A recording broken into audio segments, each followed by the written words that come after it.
নমস্কার বন্ধুরা, রীতা কিচেন হাউসের পক্ষ থেকে জানাই স্বাগত। আশা করি আপনারা সবাই ভালো আছেন। চলে এসেছি প্রতিদিনকার মতন নতুন একটি রেসিপি নিয়ে। এখানে দেখতে পাচ্ছেন একটি পাত্রে রয়েছে আলু। আলুর স্কিনগুলোকে আমি পরিষ্কার করে জল দিয়ে ভালো করে ধুয়ে নিয়েছি। অনেকগুলোই আলু আছে। আজকে আলু দিয়ে রুটি পরোটার সঙ্গে খাওয়ার জন্য একটি রেসিপি আপনাদের কাছে শেয়ার করব, যেটা সকালে ব্রেকফাস্টে বা ডিনারে পরিবেশন করতে পারেন। আর রেসিপিটির নাম হচ্ছে আলুর চচ্চড়ি, যেটা সাধারণত আমরা সবাই ছোটোবেলা থেকে মায়ের হাতে খেয়ে আসছি।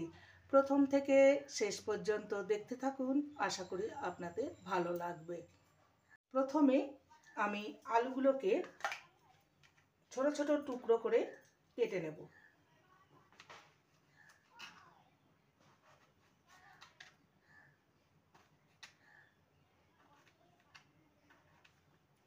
এইভাবে ছোট ছোট টুকরো করে কেটে নেব।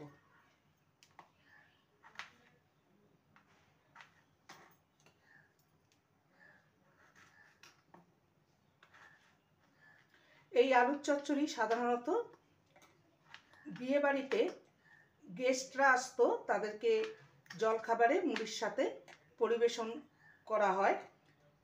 আমি ছোট থেকে দেখে আসছি। আর সাথে হয় একটা মিষ্টি কিংবা বোঁদে।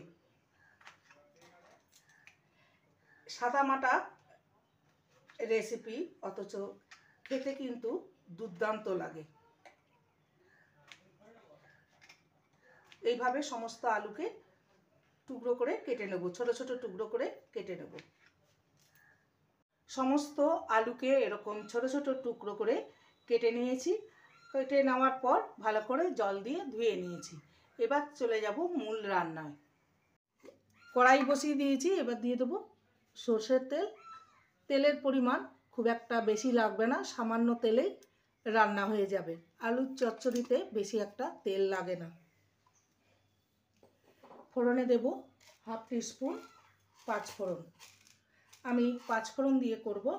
আলুর চচ্চড়িতে পাঁচফোড়ন দিলে এর ফ্লেভারটা খুব সুন্দর আসে।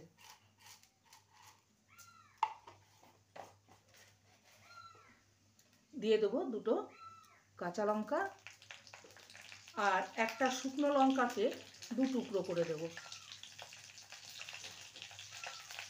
ফোড়নটাকে ভেজে নেব।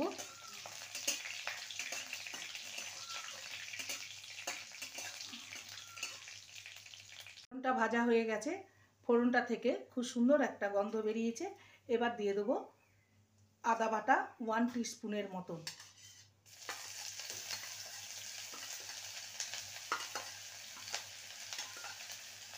আদাটাকে ভালো করে কষিয়ে নেব।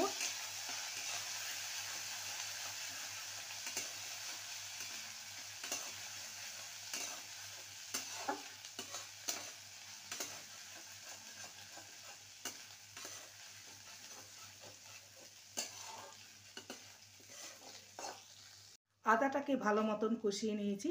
এবারে টুকরো করে কেটে রাখা আলু দিয়ে দেবো। আলু দিয়ে ভালো করে নেড়ে নেব।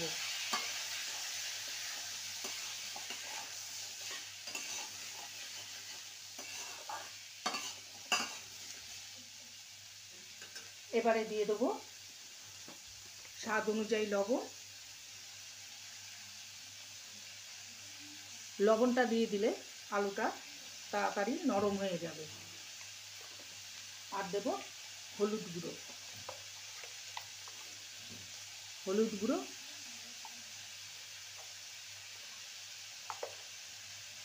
আর এতে কিছুই তেমন মশলা পড়বে না।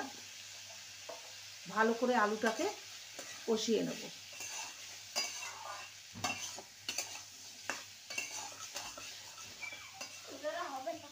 আলুটাকে ভালো করে নেড়ে নিয়েছি। এবার ঢাকা দিয়ে আলুটাকে কুক করে নেব। ঢাকনাটা খুলে দেখে নেব। প্রায় 3 মিনিট হয়ে গেছে ঢাকা দিয়ে রেখেছিলাম।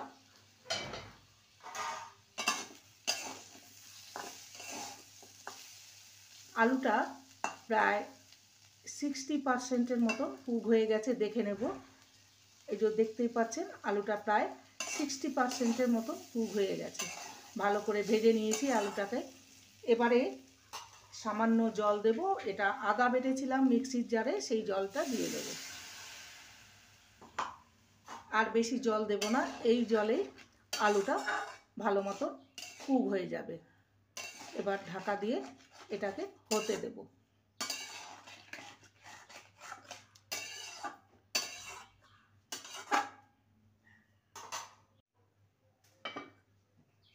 ঢাকনাটা খুলে দেখে নেব, একদম এটা রেডি হয়ে গেছে। দেখতেই পাচ্ছেন সামান্য রস রস আছে, এটা টেনে নেবে। একবার এইভাবে আলুর চচ্চড়ি বানিয়ে খেয়ে দেখবেন, অসম্ভব ভালো লাগে খেতে। এবার এটাকে আমি একটি পাত্রে নামিয়ে আপনাদের সামনে পরিবেশন করব। আলুটা ঠিকঠাকভাবে একদম সুসিদ্ধ হয়ে গেছে, দেখতেই পাচ্ছেন।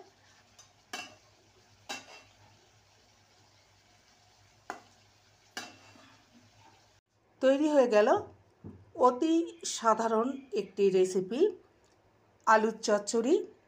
ছোট থেকেই মা ঠাকুমার হাতে এই রেসিপি খেয়ে আসছি, অতি সুস্বাদু। রুটি পরোটার সাথে পরিবেশন করতে পারেন, আবার মুড়ির সাথেও আপনারা এই আলুর চচ্চড়ি পরিবেশন করতে পারেন।